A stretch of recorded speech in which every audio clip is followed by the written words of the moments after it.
My people, it has raged. Osetigo. Biafran Prime Minister have a message, a very powerful message for Bianca Ojukwu. And this message is a very, very short one, and I will not stretch it at all, so that you will listen to that and share it.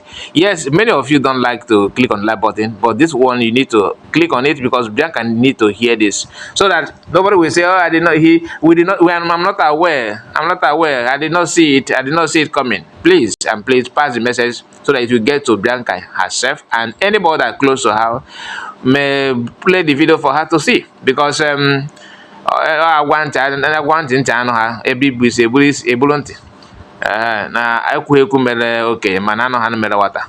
Let us start the video because I don't want to waste much of your time. Let's hear from PM. I want to use this opportunity and medium to send a warning to Bianca Ojukwu to stay clear from anything sabotage against Biafra. If she wants to continue to have her peace, Biafra people will not look at anybody that stand on their way to freedom. Her husband led the war when Nigeria declared war against Biafra people. The great Iroko of Biafra, which is her late husband, commanded Biafra armed forces.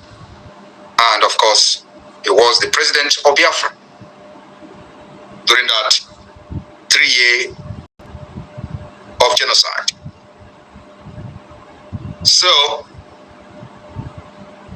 we are not going to trade our freedom for anything political position, because a lot of people have expected me to react on the so-called frivolous appointment of Bianca Ojukwu. The reason I have not reacted is that it is not my business. And I believe it is none of Biafran's business. She is a politician. She believes in Nigeria, and that is her own choice. She's just one person, one woman with one vote. Today, you don't expect me to start reacting when 50 million Biafrans have consented to this Biafra government, giving this Biafra government consent and the authority to fight for their freedom. So who is Bianca Ojukwu? Only one person, one woman. So I don't want to waste my time, but it is very imperative that I bring this message to her. So long as she maintain her lane, mind her business as a politician under Nigeria, we don't have problem with her.